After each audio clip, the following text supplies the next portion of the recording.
मेरा कहने का मतलब कि पहले से जो छुट्टियां आ रही थी, उन छुट्टियों को अगर काटा गया है, तो ये अन्याय है।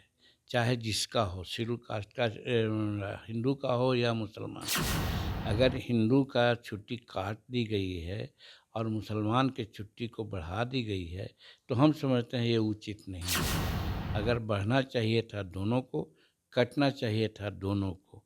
तो ये न कर करके तुष्टीकरण की राजनीति की गई है, जो उचित नहीं है। नमस्कार, मेरा नाम प्रेम है और आप लाइव स्ट्रीम देख रहे हैं। देखिए, के पाठक शिक्षा विभाग के अपर मुख्य सचिव हैं।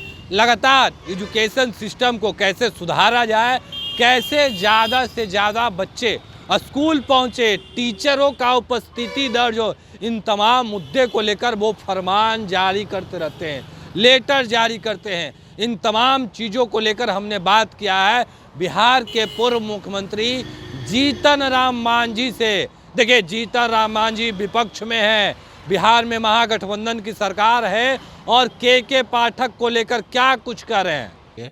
हिंदुओं को छुट्टी को कटौती के लेकर जिस तरीके से के पाठक या शिक्षा विभाग के द्वारा जो फरमान जारी किए गए हैं, जो कैलेंडर जारी किए गए हैं, उसमें कहा जा रहा है कि हिंदुओं का छुट्टी कम कर दिया गया है, मुसलमानों का छुट्टी बरकरार है। देखिए, हम भी सुना है ऐसा, जी। हमने देखा नहीं है।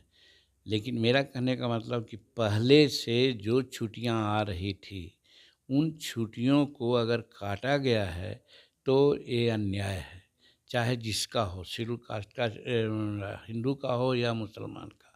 अगर हिंदू का छुट्टी काट दी गई है और मुसलमान के छुट्टी को बढ़ा दी गई है, तो हम समझते हैं ये उचित नहीं है। अगर बढ़ना चाहिए था दोनों को, कटना चाहिए था दोनों को। तो ये न कर करके तुष्टीकरण की राजनीति की गई है, जो उचित नहीं है, मैं ऐसा मानता हूँ। चलिए, ऐसा मानते हैं, पर शिक्षा विभाग में लगातार के पाठक हैं जो निर्णय ले रहे हैं, बोल रहे हैं कि कोई शिक्षक बयान नहीं दे सकते, कोई शिक्षा अपनी बातों को सोशल मीडिया पर नहीं लिख सकते हैं। एक सीपीआई के जो एमएलसी हैं, उनका पेंशन रोक दिया गया है। के पाठक लगातार एक्शन ले रहे हैं। देखिए, ट्रेड यूनियन का अपना नियम है। ट्रेड यूनियन के तहत ही सभी यूनियन को कुछ न कुछ अधिकार मिले हैं। यूनियन बनाने को भी नहीं कहा जा हाँ, रहा है कि अब ये आप गलत यूनियन है। बना भी नहीं सकते हैं। जनतंत्र में यूनियन बनाना, और यूनियन बना करके कोई ज़रूरी नहीं है कि जिस संस्थान में यूनियन बनती है उसका घाटा ही होता है। हम यूनियन में रहे हैं, यूनियन सार्थक परामर्श देती है, जिससे कि वो संस्था आगे बढ़ती है। उसी प्रकार से शिक्षकों का है, चाहे और सब कैडर का है, सब में यूनियन बनाने का एक तरीका है, एक विधि विधान है, संविधान तहत है। और इसको अगर कोई कर्टेल करता है, तो ये डेमोक्रेटिक करते का काम होगा, असंवैधानिक काम होगा।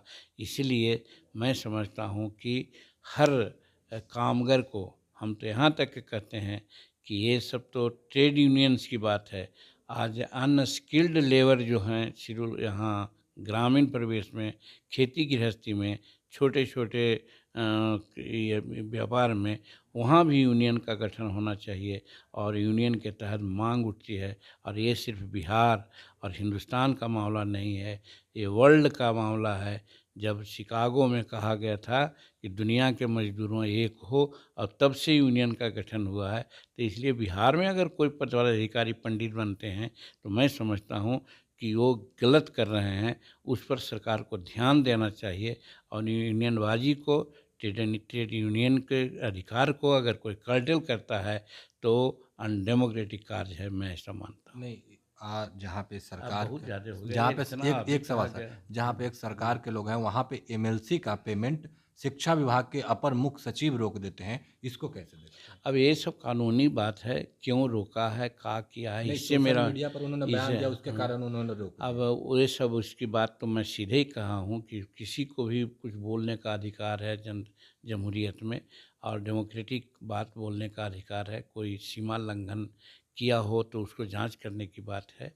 लेकिन ट्रेड यूनियन के तहत अगर कोई बोलता हो और उससे बायस हो करके अगर उस पर कार्रवाई होती है, तो ये गलत है। ट्रेड यूनियन का अधिकार है, सिर्फ हिंदुस्तान में नहीं, समूचे संसार में है।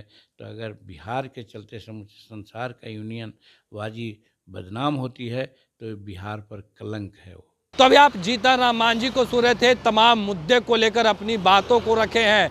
देखिए किस तरीके से के पाठक जो फरमान जारी कर रहे हैं उस पर बयान दिए हैं, क्या कुछ कर रहे थे आपने सुना है। बाकी की तमाम खबरों के लिए बने रहे लाइव सिटी के साथ। धन्यवाद।